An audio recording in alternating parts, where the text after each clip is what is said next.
Avertissement, cet épisode va parler de christianisme. Je sais, ce n'est pas l'intro la plus aguicheuse qu'on puisse imaginer. Pourquoi accorder une place privilégiée au christianisme alors que dans nos contrées, il est en perte de vitesse depuis des décennies?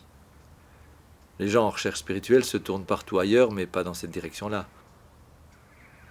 Eh bien, justement, parce que cet effondrement-là aussi a quelque chose à me dire. Ça me semble un prisme intéressant et original, originel peut-être, pour lire ce qui nous arrive.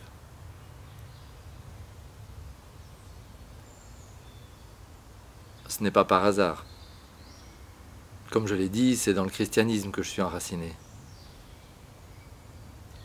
C'est donc une de ces parties de moi importantes où je me sens invité à changer de regard. Mais je fais le pari que ça peut concerner beaucoup de monde, pas seulement les chrétiens. Car finalement, cette civilisation qui nous emmène dans le mur, c'est en grande partie du judéo-christianisme qu'elle est née. Parfois en s'en revendiquant, parfois en s'en détachant, mais c'est de là qu'elle vient, pas d'une autre spiritualité.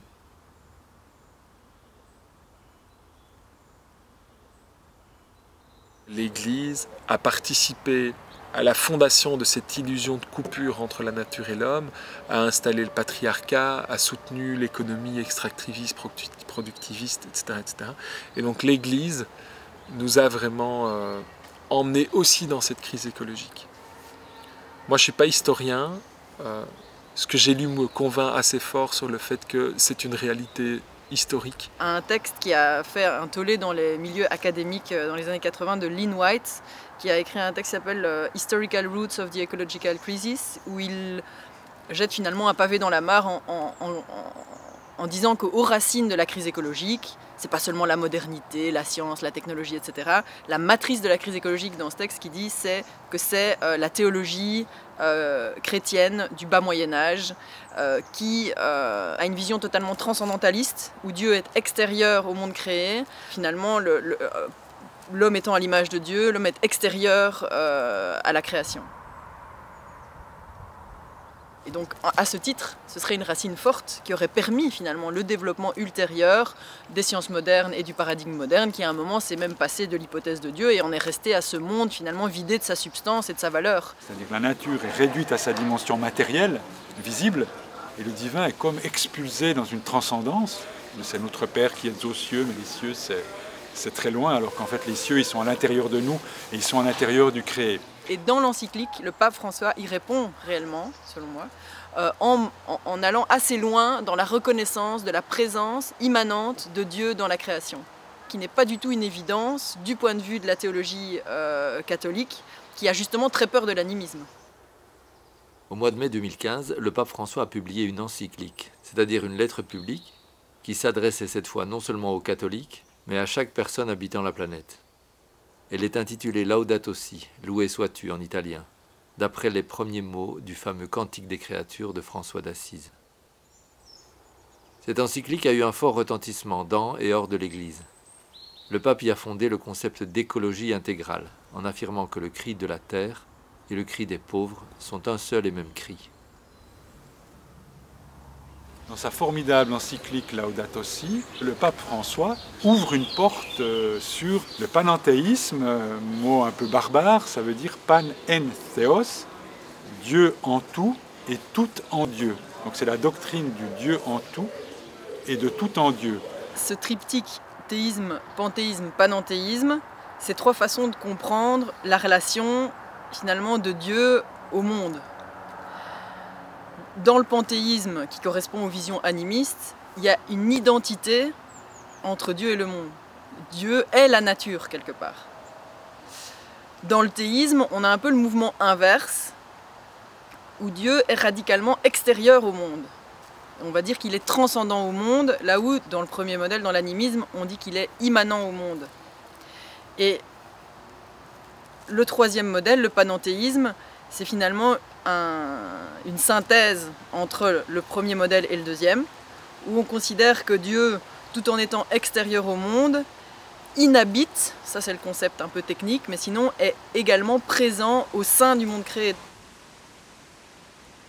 Et là l'idée, ben voilà, cet arbre, il n'est pas Dieu, il n'est pas d'essence divine, mais dans une vision panenthéiste, Dieu d'une manière mystérieuse, est présent dans cet arbre. Et le pape François dit, en citant les évêques du Brésil, c'est intéressant, parce que cette référence à des traditions culturelles d'Amérique latine, où on a aussi toute cette vision de la Pachamama, de la terre sacrée, il dit, la création n'est pas seulement la manifestation de Dieu, donc là on est dans ce théophanie, elle est le lieu de Dieu, elle est le lieu de sa présence. Peut-être même le premier lieu de la conversion écologique chrétienne, c'est de retourner dans la nature, de passer du temps avec elle, de l'apprécier, de retrouver presque quelque chose d'infantile, mais dans le sens positif du terme, qui est l'émerveillement devant cela, d'être frappé émotionnellement par cela. Il y a un risque aussi un peu du côté chrétien d'être beaucoup dans les mots et dans la théologie et dans le discours, et peut-être encore plus chez les protestants qui mettent la parole au centre, et d'oublier la dimension corporelle et créationnelle des choses. Parler au cerveau à travers des discours rationnels et des graphiques et des statistiques, ça ne suffit absolument pas. Il faut parler au cœur. Et le pape François a réussi cela. C'est vrai que, vu de l'extérieur, cette encyclique, c'est un peu un ovni, quoi. Ou en tout cas, je ne vais pas dire un ovni parce que ça vient de l'espace, c'est plutôt un truc qui vient de la Terre, mais c'est totalement inattendu et bienvenu, et ça fait du bien.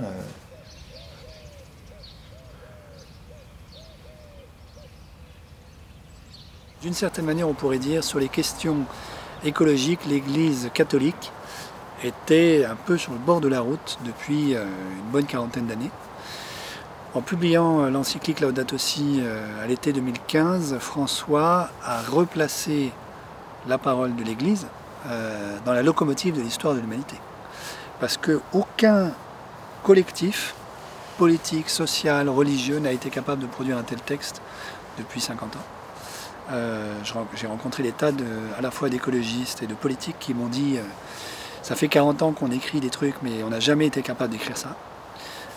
C'est le seul texte qui ait une telle ambition à la fois politique, anthropologique et spirituelle au niveau mondial. Il a absolument tout compris. La dimension systémique de l'approche de l'écologie, c'est l'écologie intégrale, mais c'est vraiment intégral et c'est intègre. Donc oui, c'est juste pour moi le plus gros événement de ce siècle ou des 2 siècles. Voilà. Un coup de pied, un coup de boost, un coup de... Non, c'est magnifique. Laudato Si, c'est incroyable. Ce pape, il est quand même assez exceptionnel.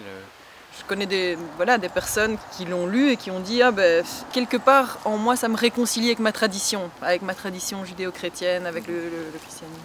Bon, peut-être plus qu'à un certain point, je dis pas, mais... C'est que comme toute ma famille d'origine est chrétienne, catholique, c'est comme si ça me permettait aussi de refaire un pont en fait, magnifique entre ma façon de vivre l'écologie et ma famille. C'est comme si alors on avait encore une source de dialogue plus simple.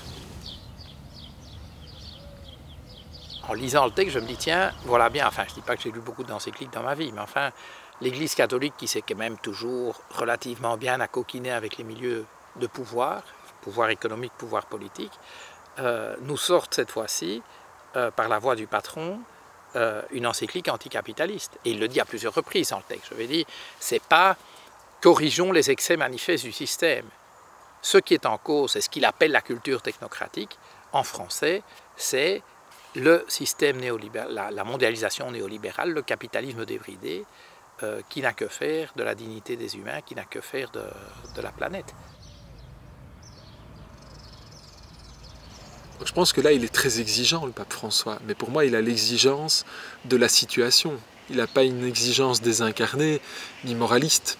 C'est un texte d'une grande lucidité par rapport aux enjeux. Moi, c'est pas que ça me rassure, mais je trouve ça bien qu'il y ait un réveil dans l'institution catholique qui était quand même assez sclérosée. C'est quand même des millions de personnes dans le monde. Et si on peut faire bouger ça, c'est une bonne nouvelle. Moi, ce qui m'a frappé, notamment quand j'étais à cette réunion où il y avait quand même 150 personnes et 150 jésuites de tous âges, il y a des choses qui s'interdisent de dire, en tout cas vis-à-vis du monde extérieur, et comme s'il y avait de nouveau ce syndrome de « je dois d'abord vérifier que papa est d'accord que je le dise ». Alors la bonne nouvelle, c'est que là, papa vient de dire eh bien, il y a des tas de choses que vous vous êtes peut-être empêché de dire depuis 2000 ans, qu'en fait vous pouvez vous dire. Enfin, je pouvais dire en milieu chrétien, sort notre mère la terre, c'est pas moi qui l'ai dit, c'est le pape, ou François avant lui, quoi. L'appel est grand. L'appel, c'est celui de la bascule sociétale. C'est vraiment celui de la métamorphose de notre rapport au vivant et aux autres peuples, avec les questions d'injustice, etc. Donc pour moi, c'est vraiment effectivement un manifeste politique qui, je pense, doit être secouant au sein de l'Église.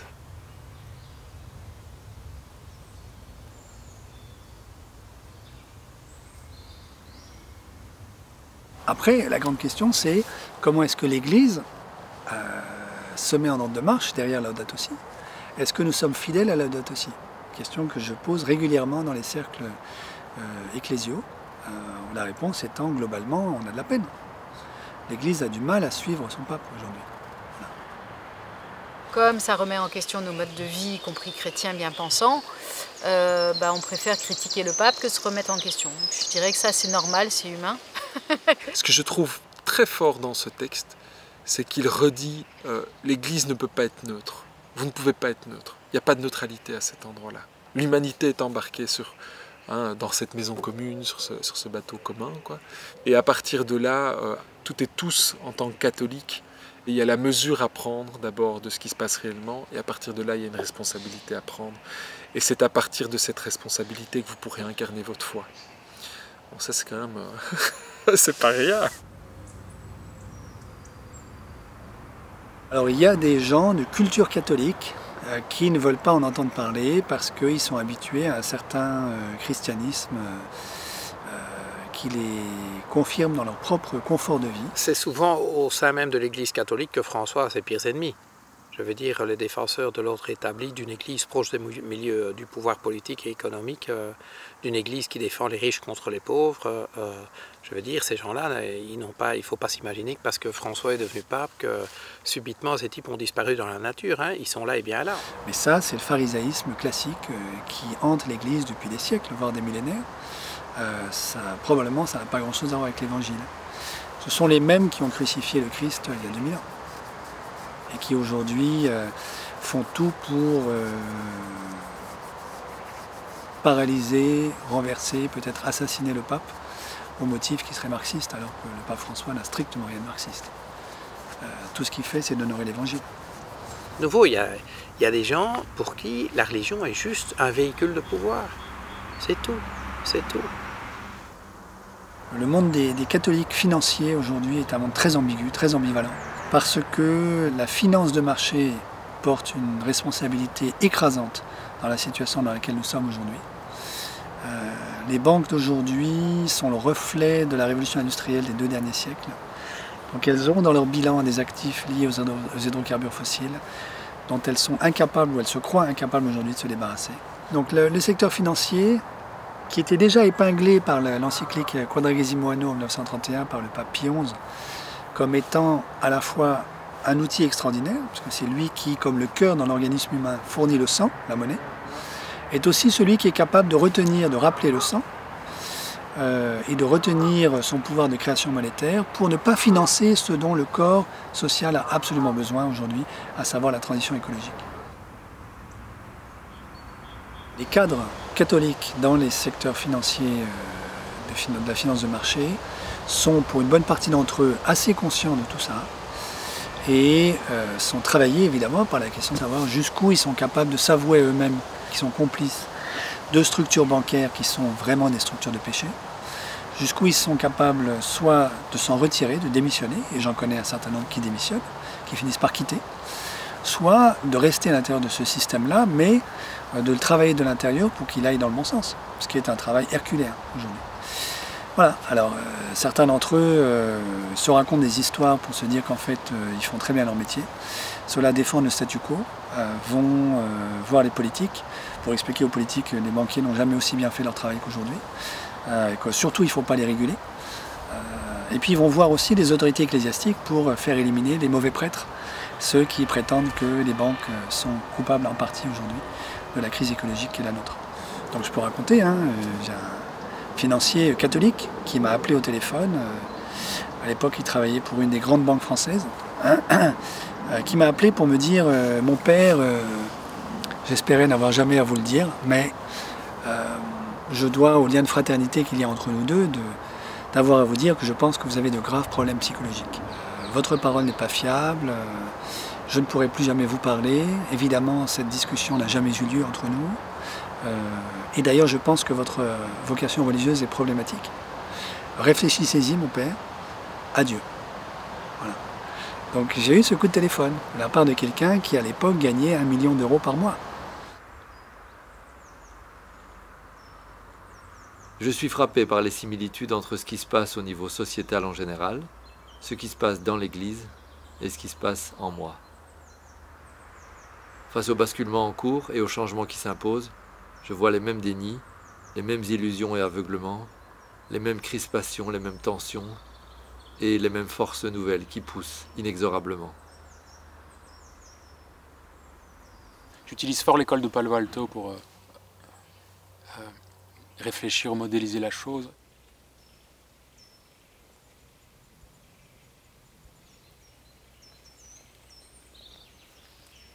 Et ils ont cette différence entre changement de type 1 et changement de type 2. Et donc changement de type 1, on change dans un système, et changement de type 2, on change de système. Et il y a bien cette idée que tous les systèmes vont tout faire pour ne pas faire un changement de type 2. Parce que c'est une métamorphose, c'est un bouleversement, donc on n'a pas envie de ça.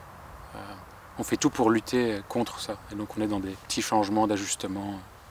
Une chose est un mur qui s'effondre, sans le savoir, et quelqu'un qui s'effondre et qui le sent venir, qui le sent se produire et qui peut-être résiste. Il ne faut pas que je me laisse aller comme ça, je sens que je suis en train de tomber, je perds pied, et donc je vais avoir des mécanismes de défense qui vont tâcher d'empêcher ça, ou de retarder ça. Où tout va être fait pour ne pas entendre, pour ne pas bouger, pour lutter contre. C'est juste des réactions naturelles de tous les systèmes. C'est l'homéostasie. Elles veulent rester dans ce cadre connu.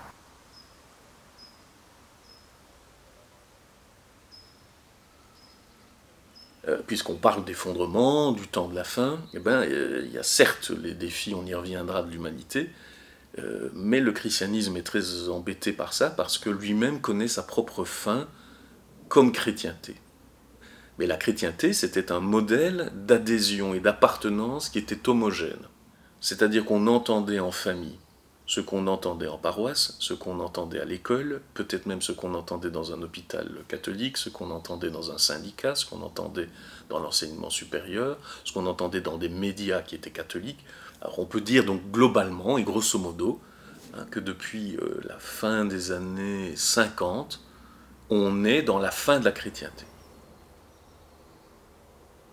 Des penseurs, des sociologues, sur base des statistiques religieuses, de pratiques, déterminent la date de 1965 en France comme le grand effondrement. Et on voit bien dans nos régions, ça c'est sûr, qu'il y a un épuisement et une lassitude extrême à tenir ce qui déjà est complètement lézardé, est en train de s'écrouler.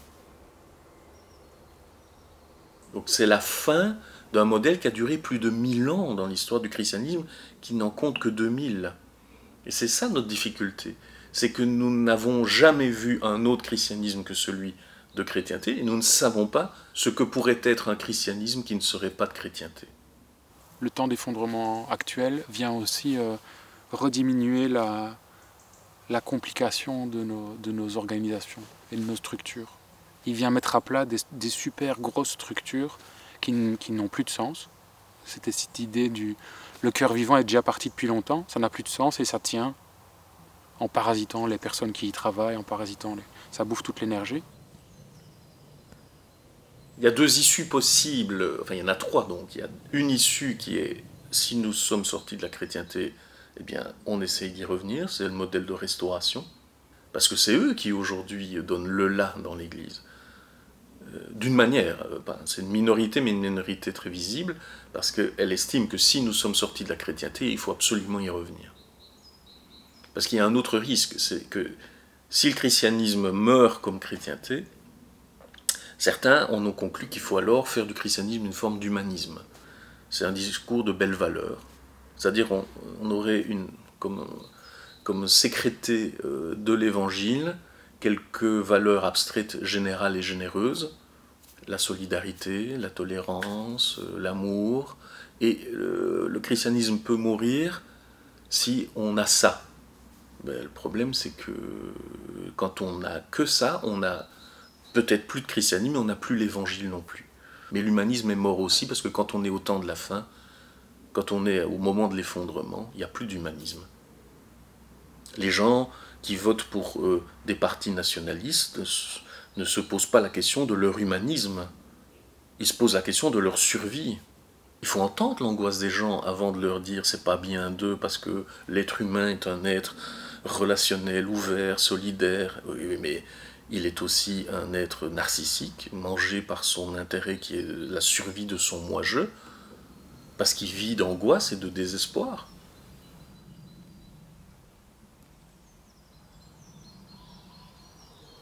L'Évangile, lui, il n'a aucun problème à venir traiter ça directement comme un bon chirurgien qui fait une opération chirurgicale. L'Évangile, ça vient exactement à l'endroit où ça fait mal, mais c'est pour soigner.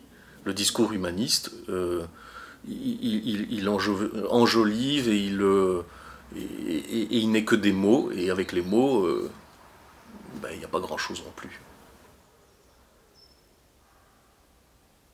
Une parole qui est entrée dans l'insignifiant, ça signifie ou bien qu'elle a montré peut-être sa force pendant un temps, et puis c'est fini. Mais c'est pas un problème. Mais alors il faut qu'on arrête de faire, entre guillemets, croire que du côté de l'Évangile, il y a quelque chose à entendre. L'Évangile peut rester ce qu'il est devenu pour beaucoup, c'est-à-dire un patrimoine.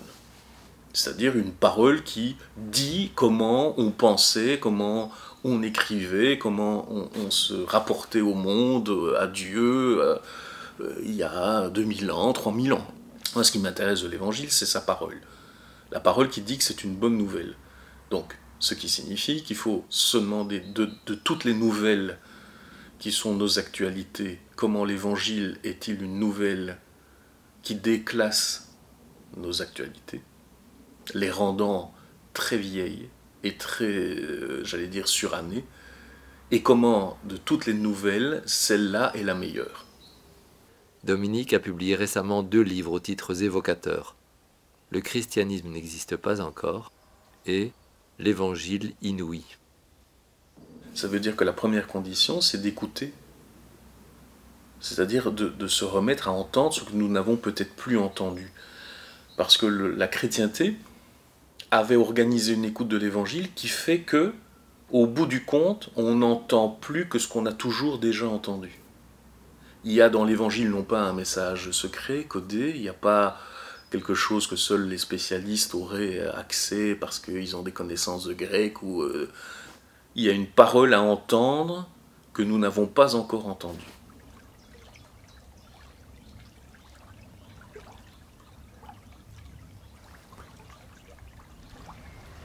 Tant qu'une institution est vivante, on voit bien que la source ne meurt pas.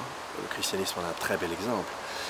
Le christianisme a été très longtemps source de spiritualités différentes et ça renaît sans arrêt. Quand vous voyez l'espèce d'incandescence franciscaine, vous voyez bien que la source n'est pas morte, et que c'est très puissant, et que c'est très fort, et que vous l'aurez encore avec certaines figures, peut-être encore aujourd'hui. Et puis c'est notre culture, je pense que ce qui nous a été transmis est beaucoup plus inconscient que conscient. Tu vois, j'agis aujourd'hui avec un fond peut-être chrétien, catholique, dont je ne me rends pas compte. Je ne sais même pas. Et ça, je pourrais m'en rendre compte que si j'ai des non-chrétiens avec qui je parle et qui me montreront, tu vois. C'est une partie des hommes et des femmes occidentaux, européens en particulier, qui aujourd'hui cherchent à tâtons comment faire un chemin spirituel. En réalité, ont sous leurs pieds les trésors des spiritualités chrétiennes, mais sont à la peine pour aller y puiser parce qu'ils sont en crise avec l'Église. Mais dans la génération de nos parents, nos grands-parents, il y a quand même toute une série de gens qui sont hyper réactifs dès qu'il s'agit de religion, parce on dirait qu'ils ont vécu des trucs un peu traumatisants, justement trop contraignants, moralisants et castrateurs, quoi. J'ai l'impression quelque chose de cet ordre-là qu'ils veulent absolument plus revivre. Moi, j'ai l'impression que dans ma génération, les gens souffrent plus d'une absence totale de repères, de cadres et d'élan et de nourriture existentielle que d'un truc trop moralisant et trop... voilà. J'ai ressenti pas mal de colère ou de rejet. Et puis pendant quelques années, maintenant, voilà, j'aborde ça plutôt avec curiosité. En fait, c'est quoi que j'ai pas compris à l'époque, c'est quoi qui m'a pas été bien transmis, quels sont les bons côtés de chaque religion, et j'ai été voir dans plusieurs religions. Voilà, c'est plutôt la curiosité qui m'anime. Notre Église aujourd'hui, qui est ravagée par notamment les scandales de pédocriminalité, elle perd énormément en crédibilité. Et donc quand elle-même, elle dit aux hommes et aux femmes aujourd'hui, allez lire Saint Augustin, allez lire Saint Basile de Césarée, allez lire les trésors de la spiritualité chrétienne, comme ça vient de l'Église, et qu'elle est très discréditée par les scandales qu'elle traverse aujourd'hui, une partie d'entre nous n'ont pas envie d'aller chercher là-dedans. Mais qu'il y a déjà un certain nombre de gens qui inventent leur réponse à l'Évangile, mais en dehors, ou plus ou moins en dehors, c'est-à-dire on peut toujours avoir quelques liens, tout ça évidemment est très flexible, très souple, mais les gens qui nourrissent un intérêt pour la pensée autre de l'Évangile ne sont pas dans les églises.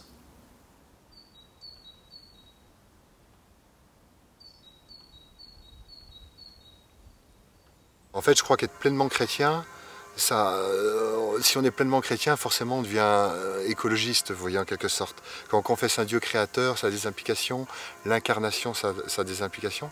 Normalement, plus un chrétien se convertit au Christ ressuscité, plus il devrait être bon gardien de la création. Mais apparemment, ce n'est pas le cas. Apparemment, il y a des catholiques qui, au nom de leur foi, disent que la protection de la planète, c'est pas leur truc. Et là, le pape François dit, il y a un problème. Le problème, c'est la manière dont ils regardent la création. Et cette manière, elle découle du fait que pendant 3 siècles, on n'a pas interprété la Bible correctement en ce qui concernait la domination de la création.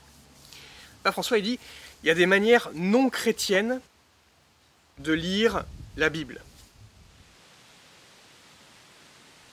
Si vous allez en Genèse 2,15, Dieu mit l'être humain dans le jardin pour le cultiver et le garder, le verbe qu'on traduit par cultiver, en hébreu, c'est le verbe chavad.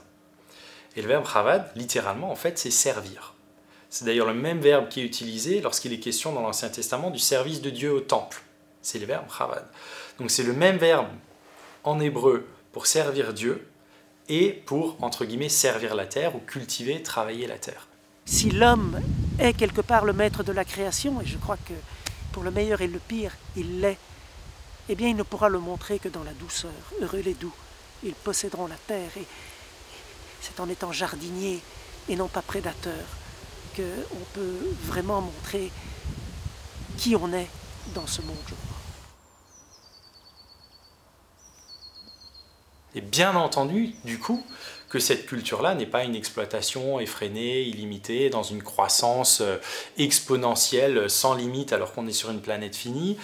Bien sûr que c'est pas une industrialisation de notre rapport au vivant quand on consomme des poulets ou des bœufs qu'on met dans des fermes immenses, on rassemble à 100 000 dans un énorme hangar.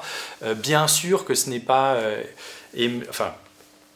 polluer les rivières au point qu'on les sente avant de les voir. C'était mon expérience en Inde, la rivière, je savais qu'elle était là, parce que ça puait, quoi. Penser que la domination de la création est une domination d'exploitation des ressources, c'est une manière non chrétienne de lire la Bible. Et ça, il faut le rejeter. C'est-à-dire cette parole de Dieu adressée à Adam et Ève qui est « croissez et multipliez-vous » et dominez la terre, le dominium terrae. Alors ça a été interprété volontiers comme, et aujourd'hui en particulier, comme une espèce de mot d'ordre donné par Dieu à Adam et Ève, et donc à l'ensemble de l'humanité, de détruire la planète. Allez-y, détruisez, c'est à vous. La question sous-jacente, à mon avis, qu'il faut se poser, c'est que signifie cette domination? C'est-à-dire que spontanément, nous projetons, nous rétro-projetons sur le texte biblique notre propre compréhension de ce que c'est que la domination, qui est une domination violente, de type hobbesien en fait, la guerre de tous contre tous, le plus fort d'entre tous gagnera et deviendra le souverain. Et évidemment, ça n'a rien à voir avec la tradition biblique, strictement rien. Pour comprendre ce que signifie le dominer la terre, il faut comprendre ce que signifie la domination dans la tradition biblique. Et pour ça, il faut traverser toute la Bible. À grands traits, évidemment. Il faudrait des heures pour faire ça. Comprendre que dans l'Exode, on a une première représentation, une première figuration de ce que c'est que la souveraineté de Dieu, et donc de la domination, à travers les grandes théophanies sur le mont Sinaï, les orages, les éclairs, etc. Mais la Bible est construite de telle sorte qu'elle nous oblige, si on la lit, à travailler avec nos propres représentations. Et donc, en 1 Roi 19, premier livre des Rois, chapitre 19, cette première image est complètement subvertie par l'expérience que vit Élie sur le même mont, la même montagne, qui est, il cherche Dieu, et il fait l'expérience que Dieu n'est pas dans l'orage, n'est pas dans l'éclair, n'est pas dans le tremblement de terre, n'est pas dans l'incendie. Toutes ces représentations théophaniques classiques, disons associées au cycle de Moïse, mais Dieu est dans le murmure imperceptible d'une brise légère, qui elle se joue de toutes les frontières. Si le pouvoir c'est plus la démonstration de la force, mais l'intériorisation d'un murmure d'amour, on pourrait dire ça, alors dominer la terre ne veut plus dire du tout la même chose. Et la pointe ultime de ça, en passant évidemment par le massif des 4 évangiles, mais je saute à pieds joints, mais c'est déjà dans les évangiles, en particulier dans l'évangile de Luc, la pointe ultime de ça, c'est ce qu'on lit dans l'Apocalypse, Apocalypse 3:20, où on entend que Dieu frappe à la porte de mon cœur. Si je l'entends, j'entends sa voix, je lui ouvrirai, il viendra dîner avec moi, et moi avec lui. Comme ça, c'est une promesse de relation, d'amitié en fait, profonde entre Dieu et moi. Donc la domination dans cette affaire, ça veut dire c'est une relation d'amitié. Et surtout, le 3:21, Dieu promet à l'humanité de siéger sur le trône du pouvoir avec lui, de partager son pouvoir avec l'humanité. Du coup, avec ça, on peut relire Genèse 1:28 et se demander ce que signifie la domination sur la terre, sinon autre chose que le partage pour l'homme de son propre pouvoir avec la création, avec les oies qui sont autour de nous, là, les pans qui sont dans ce jardin, avec les oiseaux, avec le vent qui souffle. Et c'est déjà ce que chante saint François d'Assise. Voilà. Ma sœur l'eau, comment est-ce que je partage ma souveraineté d'humain avec ma sœur l'eau aujourd'hui?